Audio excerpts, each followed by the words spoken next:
नमस्कार दोस्तों, स्वागत है आपका मेरे YouTube चैनल पर। आज की कहानी का शीर्षक है मेरा पहला पीरियड। एक शिक्षाप्रद कहानी जो हर औरत और मर्द को जाननी चाहिए। हर लड़की या महिला को अपने पहले पीरियड्स याद रहते हैं। कुछ लड़कियों को उनके माता पिता से पहले ही इस बारे में जानकारी मिल जाती है, तो कुछ को नहीं मिलती।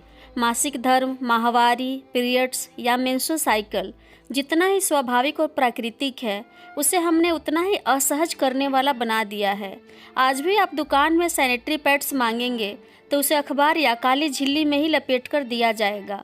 अब भी कई लोग ऐसा मानते हैं कि महिलाएं पीरियड्स के दौरान किचन में नहीं जा सकती, बिस्तर पर नहीं सो सकती, घर के काम नहीं कर सकती, यहाँ तक कि उनका खाना भी अलग उनको खाना चाहिए।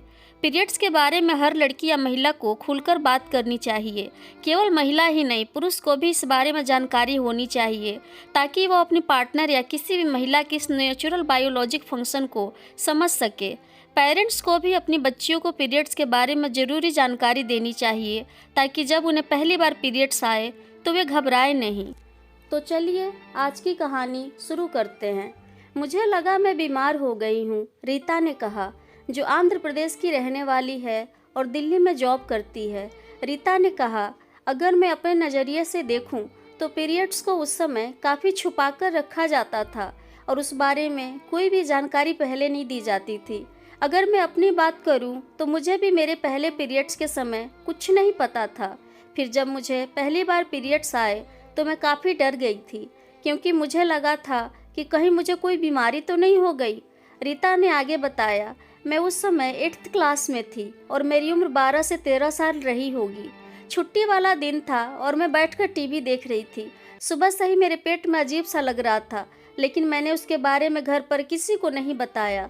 दोपहर के समय जब मैं वॉशरूम गई तो मैंने देखा कि मुझे ब्लीडिंग हुई है, जिसे देखकर मैं इतनी डर गई कि घबरा गई और वॉशरूम में ही रोने लगी। उस समय में मेरे जहन में कई सवाल आने लगे। कहीं मैं बीमार तो नहीं, मेरे शरीर में कोई समस्या तो नहीं, मुझे चोट तो नहीं लगी। फिर कुछ देर बाद जब मैं बाहर आई तो मैंने दीदी को इस बारे में बताया। दीदी ने मम्मी को बताया और फिर मम्मी ने कहा कि इस तारीख को हमेशा याद रखना, हर महीने 3-4 दिन ऐसे ही ब्लीडिंग होगी। इसके बाद उन्होंने पैड हाइजीन के बारे में भी बताया। पहली बार की तरह हर बार मुझे पीरियड्स होने लगे और वो मेरे लिए नॉर्मल हो गए। लेकिन आज तक मुझे घर वालों की तरफ से ऐसी कोई जानकारी नहीं दी गई थी कि पीरियड्स क्या होते हैं और क्यों होते हैं, पीरियड्स में क्या हाइजीन मेंटेन करना होता है। लेकिन समय के साथ स्कूल में, सहेलियों और इंटरनेट पर सारी जानकारी मिलने लगी और आज मैं इस बारे में पूरी तरह से अवेयर हूँ। मेरी छोटी बहन से इस बारे में खुलकर बात होती है। रीता ने बताया, हर पीरियड्स के समय मुझे काफ़ी पेट और कमर दर्द होता है। हालांकि पहले यह दर्द कम होता था, लेकिन अब कई बार असहनीय होता है। उन दिनों मुझे लगता है कि मेरा मूड कभी भी खराब हो सकता है। Mood swing, craving, lower back pain, सुस्ती, काम में मन ना लगना जैसे कई ऐसे लक्षण हैं जो मैं फील कर सकती हूँ। रीता ने कहा, एक लड़की जिसको पहला पीरियड आए तो वह सदमे में भी आ सकती है और आपसे इस बात को छुपा कर भी रख सकती है। इसलिए लड़की को जानकारी दें। शुरुआत में ही इस बारे में जानकारी देना चाहिए और समझाना चाहिए। अगर आप उसे शुरुआत में ही जानकारी देंगे तो वो लड़की या बेटी आपके साथ कंफर्टेबल रहेगी और अपनी समस्या को बिना हिचकिचाए आपके साथ शेयर करेगी।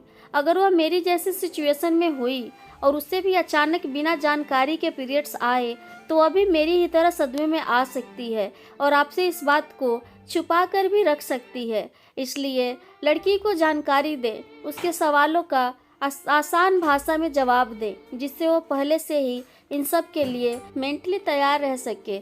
उम्मीद करती हूँ आपको आज की यह कहानी अच्छी लगी होगी। अगर अच्छी लगी है तो प्लीज़ लाइक करें, शेयर करें और इस कहानी के प्रति आपकी क्या राय है प्लीज़ कमेंट करके बताएं। आपका बहुत बहुत धन्यवाद।